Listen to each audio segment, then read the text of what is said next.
Welcome to Coleman Report Live. I'm Bob Coleman. We're talking Main Street and the small business lenders who help it grow and stay in business. Lance Sexton, Arkansas. Thank you very much for joining us, Lance. Katie Watucky. Whoa. What happened to Katie Rose? Got changed again. Oh. Don't tell me the marriage is over after a week. No, I'll fix it. Katie Roach. We'll solve that. Hey, anyway, thanks a lot for joining us. Those are the certificates. Please be sure and download those to satisfy the question of what you're doing for training. And speaking of training, Lance, we still have our award-winning training sessions. We're going to start September 1st for both closing, underwriting, and servicing liquidation. Now's a good time to do that, especially the servicing liquidation part, right, Lance? Absolutely. I think that we all face uncertain times. We're coming out of CARES Act payments. Once we come out of CARES Act payments, in fact, I've been reaching out to all of my customers in my portfolio to find out where they're at. We're probably going to see a significant uptick in servicing and liquidation requirements going forward. Yeah, and Bob, much. I would show you the closer award plaque, but it is safely packed in an office spot somewhere. Maybe Michael, maybe you can grab one real quick and we can throw it up. Hey, if you want to register, just send an email to Joseph or call him and he'll set you up. The underwriting's 10 weeks. The closing and servicing are 8 weeks. And this may be a good time to do that if you are remote. Hey, let's go to the poll questions. On average, how much cash reserve do your borrowers have? What do you think, Lance? Probably a majority will be less. I'm going to say probably less than 30. Yeah. Nope. Oh, 30 to 90. I'm glad to see that. Yeah, that encourages me, Bob. Yeah, but look at the over 6 months over, only 5%. So that is, those stats are important. We're going to talk a little bit about what's going on in Congress, but obviously the wheels are grinding to a halt as people are doing a lot of finger pointing. But those numbers show that we're going to have to do something. We'll talk about that later. Hey, question number 2. Go ahead. One of the most important caveats in the 50-10-5K, it talks about when you sign the SBA lender form, you're certifying that you've analyzed their working capital and made sure that they have adequate working capital for success or survival. And one of the things, in this environment, underwriting a new SBA loan, quite often you'll see a participant bank forget to include the working capital component. It is more important than ever to have that working capital component. Make sure in your underwriting you address all of those issues that came out in that notice about COVID. It doesn't have to be a tome, but at least they want to see that you are understanding how the pandemic is affecting A, your borrower, and B, the geographic location the borrower is located in. Because the world is changing. What's going on with your staffing? Are you increasing, decreasing, or we're about the same? Bob, I'm going to guess it's remained the same, but I could be wrong. Oh, very good. Very good, Lance. It is encouraging, Bob. It's encouraging to see that 18% are increasing staff right now. It is encouraging, and only 10% are decreasing. If we asked this question 10 years ago, 11 years ago during the recession, decreasing staff, those numbers would have flipped. It would have been 75%. So there's no doubt about that, Bob. And the encouraging news I would like to share, during the last recession that we had, that's when I was deputy director at SBA, and SBA lending activity was setting records at that time. So as we continue through this, we're going to see more and more SBA lending opportunities. Yeah, and I hate to live in the past, but I'm trying to put this into the context, especially for those of you who were not lenders during the Great Recession, and for those who are, we all have short memories. That this is a different type of financial crisis, and we need to be aware of that. But there are some similarities. So that the overriding thing is, let's understand the world has changed and what do we need to do to adapt. Ami Kassar, who I have a lot of respect for, does the daily blog, and he said, if you haven't thrown away your 2020 budget and rewritten it on a 60-day for 60 days, you're in trouble. And I think that applies to all of us. I think that's absolutely true. And something you said, Bob, is so insightful.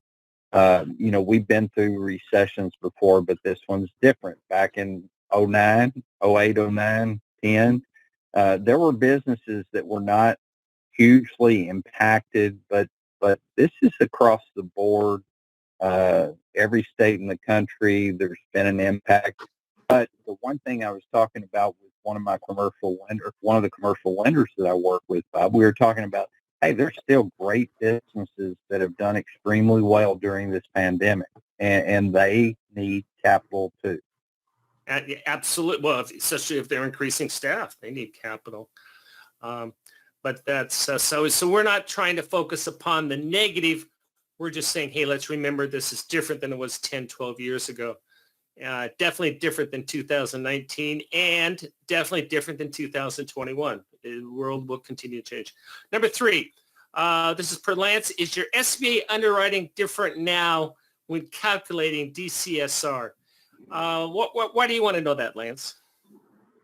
Well, I think one of the challenges with SBA lending, especially when we underwrite a loan right now, is how do we look at debt service coverage ratio? Do we just take the tax returns and interim financials and calculate it? Do we do multiple stress tests on it? Which debt service coverage ratio number is the one you use for the decision? And I would say for those of the answers, no. Go ahead, Lance.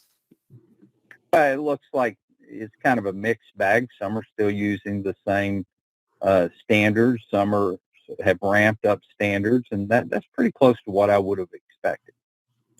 And remember, let's make sure in the SBA credit underwriting memos that we are including the guidance that SBA said we need to do on addressing COVID issues in the footprint. So again, it's not a 10-page analysis. They want to see at least 2 or 3 paragraphs. They want to see that you have addressed it. If nothing else, to say, hey, it's not impacting us. This little footprint is doing fine. Or it is impacting us, and we think sales are going to decrease X, but there's still sufficient cash flow. Anyway, they're just yeah. Katie, you've been awfully silent. I see. We got your name right. Very good. Let's interesting report by ICBA. Tell us about it. So this report came out, I believe, yesterday. It's just kind of looking at how involved community banks were with the PPP program. 57.5% of the PPP recipients received loans from community banks, which is a significant number, much more significant than I think a lot of us expected going into this. So I'm very happy that they were able to do that. The thing that they did probably most excellently is they helped minority-owned small businesses. 72.6% of those loans were done by community banks. And they served all kinds of other low-income communities. They were just extremely involved at a local level, which was very helpful at getting some of these local small businesses. And something I was just reading this morning here locally in Washington is they're really helping those small businesses navigate these new and changing PPP rules to help them make sure that they know what's going on through every change. Right. And it's interesting to notice when you're talking to our small business customers, again, I'm focusing on differences, but a big difference is Now, today they have access to capital where 10, 12 years ago they did not.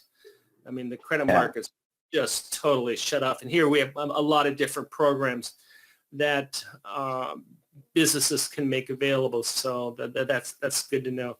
I just love these stats. Katie, I'm going to put you on the spot. PPP3, are they going to get it done before Labor Day, or are they going to continue fighting and hold off? Well, from what I've seen, the Senate is still not quite totally in. They're looking at probably coming in after Labor Day. So I wouldn't expect anything too big to change until then, except for maybe, I know they're trying to address the postal situation. Other things, though, especially SBA, that might be, or we might be waiting until September. Yeah, unfortunately, I will go. I'm still on record that it will happen. Obviously, it's not going to happen this weekend, but it's no. Hey, interesting study by the New York Fed. Someone sent this over to me, and I apologize. Thank you for whoever did that. Sobering statistics, Katie. Mm-hmm. Right. I'm going to be writing about this on Monday, and it's just, you're hearing this a lot. I've heard the statistic kind of flipped around, 1 in 3, 1 in 5. It depends on the area, and it depends on if you're looking at the entire nation, and specifically the business itself. I know a lot of, especially restaurants, are not doing well during this time, but then of course there are some like pizza restaurants that are doing delivery that are doing quite well. So it depends on the industry as well. What I appreciate about the study, it isn't singular focus, Lance, upon, hey, we need government aid. They're saying, hey, we need sales. We need foot traffic. Yeah. Well, and that's one of the important things, Bob. I was talking to you about this before we started. The stimulus checks. The stimulus checks will help prop up these small service businesses. While many of us may not get it, may not support it necessarily, and there are people who do, but my take on it is those $1,200 stimulus checks get spent in gift shops and restaurants and clothing stores and small businesses that greatly need that revenue right now. Well, yeah, and what are the stats? At least a third, 33, maybe 40% are living paycheck to paycheck. So those checks are extremely important for the health of those households and also for Main Street. There's no doubt about that. And this is something we're going to be following, again, not to be too negative, but I think we need to know it. If you are looking to finance someone, you should probably, in a mall setting, well, first of all, Southern California, the malls are closed. I don't know, Lance, are you open? Katie, is Seattle open? They are open in Arkansas, Bob. Yeah, we're open to an extent. I don't know about Seattle proper, but the area that I'm in, most of the stores were open. Yeah. So if we're looking to finance a shop in a mall, make sure you know what the financial stability is of the owner is. And here we're talking about a large mall owner who is contemplating bankruptcy. And that's obviously when you have no income, that is a problem. So we'll be following that. Interesting story. What? I don't even know where Belarus is. I know it's somewhere in Eastern Europe. I have several questions. How did he get to Belarus, first of all, with all air traffic closed? I don't know. Well, it sounds like this man, sounds like he drove maybe down to Mexico City, flew to Paris, which I guess they allowed, and then over to Belarus. We're not quite sure if that was his final destination, but that's what the FBI suspects. So they're now looking for him. What he did was he filed 2 PPP loans for shell companies, meaning they only exist on paper. And one of them did go through, the other the SBA flagged. So he ended up making about half of what he applied for. But what I found interesting was Bank of America, which helped do these loans, never received all the information. They went back and looked, and he never gave them the names of each of the employees. He just gave them a number, which I don't know what your opinion is, but I think the names would be kind of important, or at least names with paychecks, because I don't know how they figured out how much to give them. Well, before my friends at Bank of America slam my inbox, let's put the word allegedly in there. Just well, it's not their fault. It's this man should have not given them fake information. They were giving him. And that's the problem. That's not their fault. Lance, do you know what the extradition is from Belarus? Are you up on that? I do not know, Bob, but I will state, there was so much money rushed out, so millions of applications. There were bound to be cases like this because, let's face it, PPP didn't ask for a lot of documentation. And Bob, it's much like equity injection fraud. People can create fake documents to show the source of equity injection. The same thing's true on PPP. They can generate a payroll report off the internet. Yeah. And again, we need to keep this into perspective. I mean, this is sort of sexy this is a train wreck you can talk about, but we're still we're not even a rounding error. It's less than 0.00% of the 5 million loans that are out there. And I still maintain the position that it was better to get them out fast, and then we'll clean up these messes. And these people are being indicted, and there's clawbacks. They're the FBI. I'm really pleased. I haven't always been pleased with the Inspector General. On this one, I'm very pleased with them.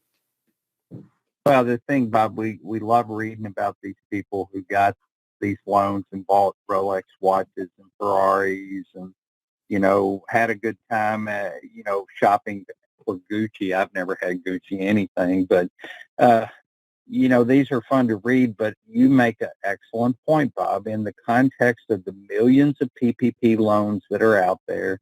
We get to read about these fraud cases, but they're just a very minute part of the program, and the program helps so many small businesses. Lance is going to be doing his webinar next week on 159. Again, we caught the industry, or we caught our attendees when said that we are allowed to charge more than 2% for a 7A packaging fee, and 50% said no, but they were allowed to do that. So Lance is going to tell you how to document it and do that. Even though the PPP loans are on the front burner and there's a lot of excitement, SBA, this, in my opinion, this is going to be critical. I picked up something, Lance, that said of all the fraud, it's focused upon 6 lenders. So the Inspector General is going to be looking at those lenders and making sure now that they're not accusing the lenders of fraud, but they're accusing the agent of fraud. And that's why we want to go through. When third parties are involved and a fee is charged to the borrower, it's important to SBA. And proper reporting and understanding how that works is critical to you as a participant lender. Hey, well, thank you all for joining us. Hope you all have a pleasant weekend. And thank you for joining us for today for supporting America's Main Street, one entrepreneur at a time. Have a great weekend.